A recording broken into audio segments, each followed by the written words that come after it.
नमस्कार। इस अंक में आप सभी का बहुत बहुत स्वागत। त्रिपुरा सरकार वर्सेस सजल देव। सुप्रीम कोर्ट में लंबित एक एसएलपी सिविल अपील है और इस केस में भी टेट एक प्रमुख मुद्दा है। कल यानी 16 मार्च 2026 को सुप्रीम कोर्ट में सुनवाई के लिए यह लिस्टेड था और बहुत सारे लोगों का यह मानना था कि कल टेट को लेकर कुछ बड़ा होने वाला है। सुप्रीम कोर्ट इस पर कुछ बड़ा फैसला करने वाला है, इसमें कुछ निर्णायक डिसीजन आने वाला है। तो कल इस पर सुप्रीम कोर्ट में क्या हुआ, सुप्रीम कोर्ट ने क्या फैसला सुनाया, क्या शिक्षकों को टेट से कोई राहत मिली, क्या सुप्रीम कोर्ट ने 1 सितंबर का अपना फैसला बदला, आज हम इसी विषय पर चर्चा करने जा रहे हैं। 16 मार्च को सुप्रीम कोर्ट में टेट को लेकर कुछ बड़ा फैसला होने वाला है, ऐसा कहकर कुछ लोगों ने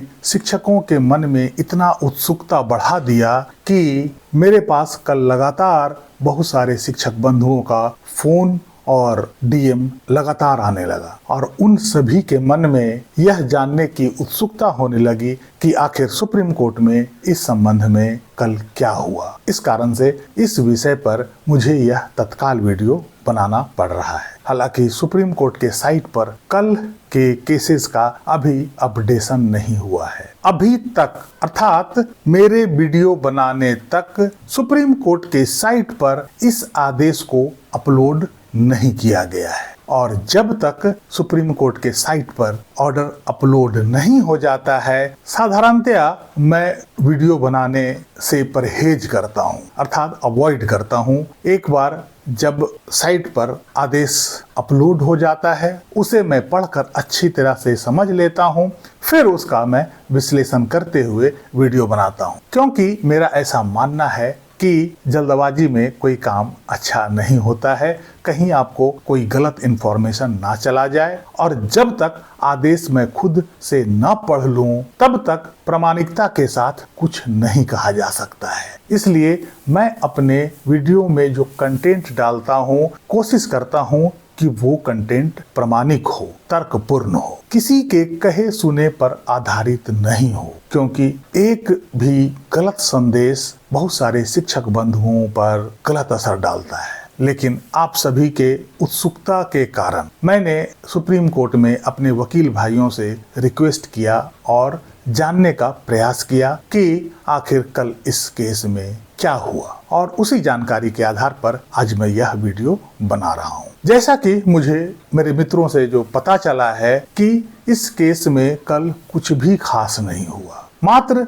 5 से 7 मिनट तक ही यह मामला चला, जिस दरमियान केस के स्टेटस के बारे में कुछ बताया गया। इसके बाद चूंकि इसमें बहुत सारे रिस्पोंडेंट्स हैं, 400 से ऊपर रिस्पोंडेंट हैं, उनमें से कुछ रिस्पोंडेंट्स का निधन हो गया है, तो उन रिस्पोंडेंट्स के सब्स्टिट्यूशन के बारे में भी बात की गई। अंत में त्रिपुरा सरकार के स्टैंडिंग काउंसिल द्वारा यह कहा गया कि चूंकि टेट इस केस में एक प्रमुख मुद्दा है और टेट मुद्दे पर ही बहुत सारे रिव्यू अभी पेंडिंग है, तो इसकी सुनवाई उस रिव्यू के निर्णय के बाद किया जाए तो ज्यादा अच्छा रहेगा। इस पर कोर्ट ने सहमति जताई और इस मामले को 14 अप्रैल के लिए एडजॉर्न कर दिया गया, अर्थात अब इस केस में अगली तारीख 14 अप्रैल की लगाई गई।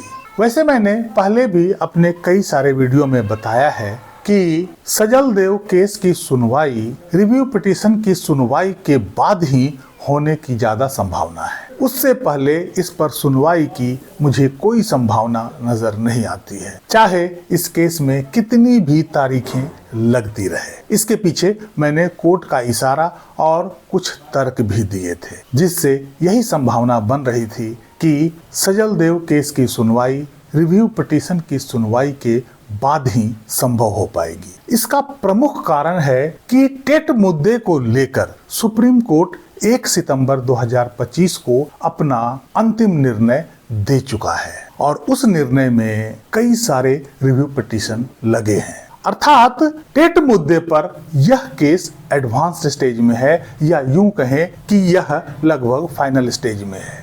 रिव्यू में सुनवाई के बाद जो फाइनल निष्कर्ष निकलेगा वही सजलदेव केस के निर्णय का आधार बनेगा। चूंकि एक विषय पर सुप्रीम कोर्ट अलग अलग केस में अलग अलग निर्णय नहीं दे सकता है। जो निर्णय रिव्यू पिटीशन में टेट को लेकर होगा वही निर्णय सजलदेव केस में भी लागू होगा और इस संबंध में जितने भी पिटीशन सुप्रीम कोर्ट में पेंडिंग है उन सभी पर वही निर्णय लागू होगा। इसलिए मेरा अनुभव यही बताता है कि सजलदेव केस की सुनवाई तब तक नहीं हो पाएगी जब तक रिव्यू पिटीशन पर सुनवाई नहीं हो जाती है और उस पर कोई फाइनल निष्कर्ष निकलकर नहीं आता है। कुल मिलाकर यह कहें तो टेट मुद्दे को लेकर सबसे पहले सुनवाई अब रिव्यू पिटीशन पर ही होने की पूरी संभावना है। उसके बाद ही इस संबंध में कोई भी पिटीशन होगा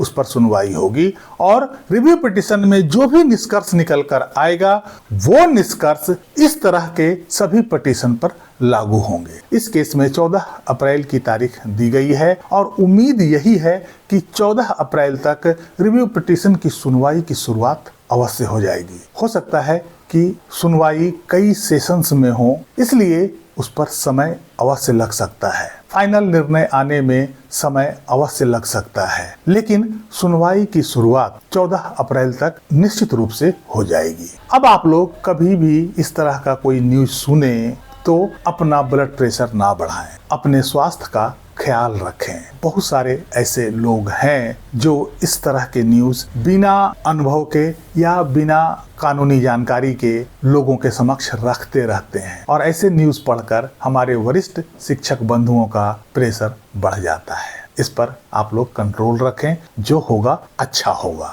रिव्यू पिटीशन में सुप्रीम कोर्ट में अब दो बड़े सीनियर एडवोकेट इंगेज किए गए हैं और वे दोनों सीनियर अधिवक्ता किसी परिचय के मोहताज नहीं हैं। वे अपने काबिलियत के लिए जाने जाते हैं। अभिषेक मनु सिंघवी जी और मुकुल रोहतगी जी दोनों अपने अपने क्षेत्र में माहिर अधिवक्ता हैं। इसलिए रिव्यू पिटीशन में जो भी निष्कर्ष निकल कर आएगा निश्चित रूप से शिक्षकों को उससे राहत मिलेगा। अब बस इंतजार करते हैं कि रिव्यू पिटीशन पर जल्द से जल्द सुनवाई आरंभ हो सके। इन्हीं शब्दों के साथ आज के इस अंक को समाप्त करते हैं। इस अंक में यहीं तक। कैसी लगी जानकारी कमेंट करके जरूर बताइएगा। वीडियो को लाइक कीजिएगा, चैनल को सब्सक्राइब कीजिएगा। मिलते हैं अगले अंक में, तब तक के लिए जय हिंद, वंदे मातरम।